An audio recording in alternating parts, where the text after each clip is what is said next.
Hello everyone, welcome to another video here on Real Over Religion. Yes, it is I, Johnny Lee, and we are back again with another video. Salute to new subscribers who have come to the channel. Thank you for showing love. Thank you to those who have been sharing my content.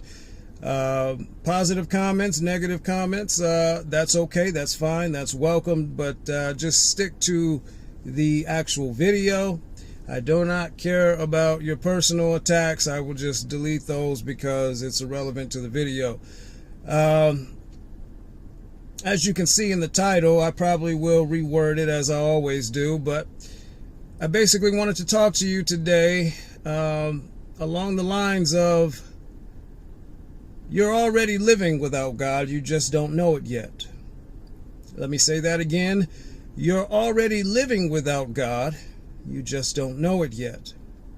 I got to thinking today and having conversations with different individuals and people that believe in God. One of the things that I've noticed, and I've noticed this about myself in the 20 years that I was a believer, is that when you have been brainwashed as a child, in the case that I was, and many of you have, when the scriptures is the only thing that you know, and Christian education is the only thing that you know,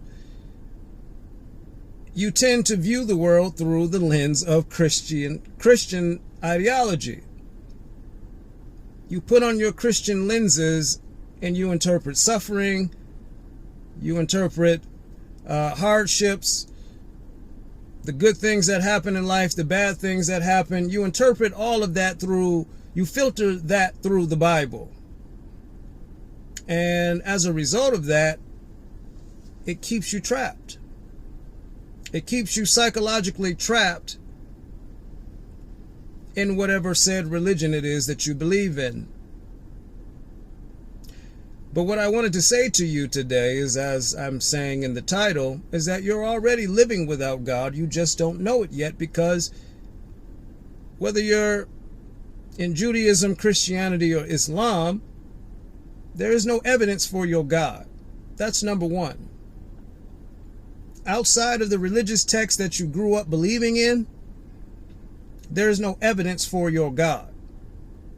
You cannot point him out, show him, prove him, except only when you speak on the Bible or the Quran or the Torah. But you can't prove him outside of those things.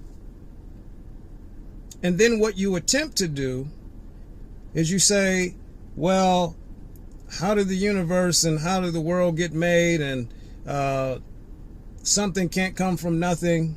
Well, no intelligent scientist ever says that something comes from nothing. When you guys say that in my comment section, it says that you haven't really done the research. Because when I was a Christian, I used to say that too. And I never read anything about evolution or the Big Bang or anything, because I dismissed all of this. This was foolishness to me, because the only thing that mattered was what the Bible said.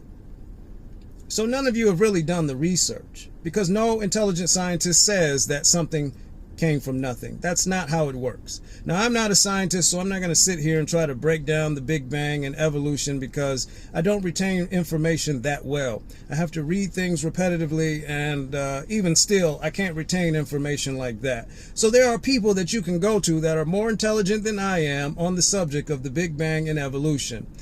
We are in the age of information. The reality of it is that you are scared of the truth, and that's the reason why you won't confront it unless you go and consult your Christian sources to help you understand creationism better, because you want to try to come up with rebuttals for what science has to say, rather than listening to the other side and making an educated decision on that.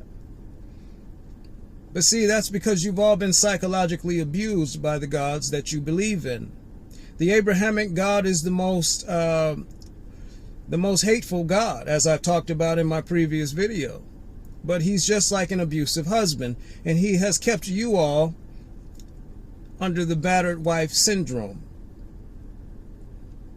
But see, religion is nothing more than a placebo effect.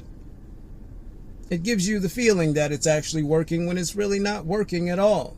You've convinced yourself of this based on your circumstances and the lens that you choose to look at life through. But as I always say on this channel, if God is actually intervening in your situation and he's helping you get a job, a spouse, and helping you with healthy kids and all of that stuff, then he's doing something for you that he isn't doing for someone else. If your life as a grown adult is more of a priority to him than the starving children that are dying every 10 seconds, something is wrong with his priorities. This is not a God that I feel is very confident if that is the priority. I figured this out 10 years ago, even as a Christian, when I sat at my kitchen table wondering how I'm going to pay my bills with alcohol and a gun on the table, thinking that I should probably end my life. And then something finally told me in that moment, if God doesn't help starving children, why would he help you? And that kind of helped the ball roll a little bit, as in to me slowly stripping Christianity away, even though I didn't at that time, for the same reason that most of you don't, is because you're afraid of the afterlife. I had someone in my comment section on my previous video say to me that, you know, in so many words, I'd rather be safe than sorry. I'd rather trust in what God says than my own intelligence. And that's a sad position to be in. I understand it. I'm on the outside of it now, so I understand it. But it's a sad position to be in because you are psychologically a slave. And it also says that your faith is disingenuous because the only reason that you believe in God is because you want to be safe than sorry. You're worried about whether you will spend an eternity burning in a flame. Just the fact that a loving and merciful God thought to create something up or cook something up like this is bizarre within itself. And it also shows, as I always say, that the God of the Bible is a reflection of the people who created him. A God that thinks it's okay to dash children against stones, and the idea of rubbing excrement on your faces, and you know, all of these descriptive things that Yahweh says in the Old Testament about how he wants to torture people, is that's the behavior of ancient primitive human beings. Have you guys ever heard of scaphism? Google that. What the Persians used to do to execute people. You thought crucifixion was bad or scourging. Look at scaphism. But that's the type of world that the ancient world was on. And then, of course, you know, the medieval times and the torturous things that Christians used to do to heretics, and so on and so forth. The human animal is the most savage beast on earth. So it makes common sense that the God of the Bible would be just the same way. But you're already living without God. You just don't know it yet because he doesn't intervene in human affairs. He doesn't help anyone. And my strongest case for this is, like I always tell you, if your God really is who you say he is, then go to any country in the world where it's illegal for you to believe in him. And then show me the hand of God in your life. If you notice right now in America, there are tons of people coming in from South America into America because they're looking for opportunity. And this is a predominant Catholic, this is a predominantly Catholic continent. And in all the various countries, they all believe in Jesus, but yet they are fighting tooth and nail to come to the United States. You know why? Because of the land of opportunity, as they call it, even though for some of us here, there's not much opportunity for you here either, because resources are limited. And that's a whole nother conversation about you people that keep bringing kids into the world. Scientists say that this planet can only sustain 10 to 12 billion people. So the more kids you keep bringing into the world, the more food and gas and housing and all that stuff is going to continue to go up, because resources are limited. Jobs are limited. But again, the human animal doesn't use common sense. We don't naturally have it. We're just instinctual in this fact that we just continue to reproduce because that's just what we're programmed to do. But you have to be taught to use your brain. This is not a good idea to bring kids into the world, let alone for the simple fact that life is suffering, as I always say. You're introducing them to a life of suffering, guaranteed. But again, that's a whole nother conversation. My point is, ladies and gentlemen, God does not work where there is no opportunities. I've said that before and I'll say it again. God does not work where there are no opportunities. Now, of course, I don't believe there is a God, but I'm saying that sarcastically. Your God only works where there's opportunity. You can't take your God to any place where there isn't and watch a miracle happen.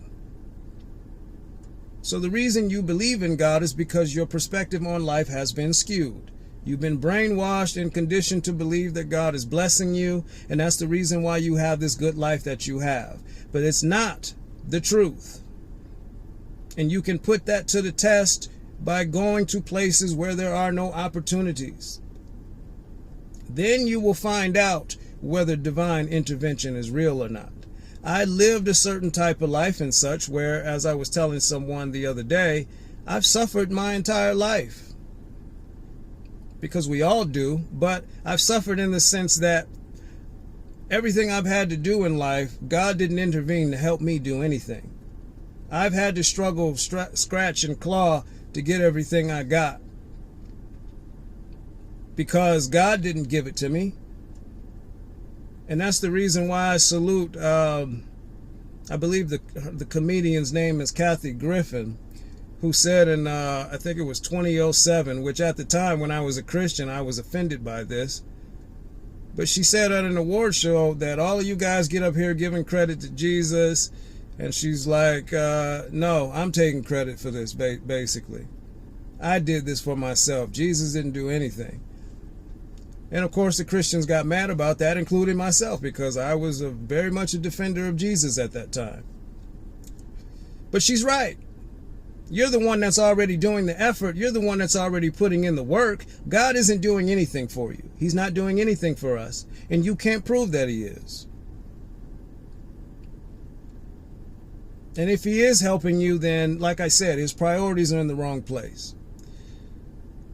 So, in conclusion, I will just simply say, you're already doing life without God. You already believe in self-sufficiency and self-reliance, and you just don't, you haven't psychologically got there yet. You're giving credit to a being that is doing absolutely nothing. And if you want to put that theory to the test, then go to China, go to North Korea, go to the Middle East, and show me the provision and the divine protection of God. Because he told you to evangelize the world anyway. So if you live here in the United States where the majority of people here are Christians, why waste your time here? Go to those places and show me that God works.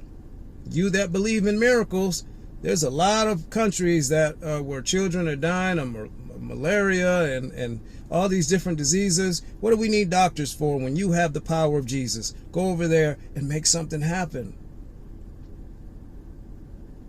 But you know the truth. But you're scared. You're believing in Jesus just in case. Just in case he might be real, I might want to keep believing in him. And you're making a big mistake by doing so, because you're wasting your life. Because while the Jew, the Christian, and the Muslim is waiting to wake up in whatever paradise it is they believe in, the reality is that you're probably just going to cease to exist. And you've dedicated your life to a God. You bowed down and prayed 5 times a day, and You did all of that for nothing when you could have been enjoying your life and having fun, making the most out of this meaningless life that we have. I wasted 20 years that I wish that I could get back, dedicating myself to a God who was doing nothing for me anyways. And when I finally wasted enough time, I finally said, you know what? I'm going to live for myself. And that's what I've been doing since 2017. 2018 officially. So the choice is yours. You can continue to live psychologically in fear, worried about an afterlife, the fear of the unknown, or you can do the research like I had to do. I provide sources in my community section where the Old Testament has come from, the New Testament, how it was put together. You can free yourself from the fear of the unknown by finding out where your religion came from, how it was put together, where it got its influences from. And when you have figured that out, you don't have to worry anymore. I'm at peace when I go to sleep at night. If I go to bed tonight and I'm dead, I'm cool. I won't even know I'm dead. Because in my opinion, consciousness begins and ends in the brain. And I've stated my reasons before. But the bottom line is that I don't live in fear. I navigate this world through the intelligence that I have and the intelligence that I don't have. I seek it out. Knowledge is power. And as long as you live in the fear of the unknown, you will continue to be miserable each and every day. Worried about an afterlife you have not seen, but only read about. The choice is yours, ladies and gentlemen. The choice is yours. Remember, as I always say, that life is suffering, but death is mercy. And if they have to speak for God, they've already lost the debate. Until next time.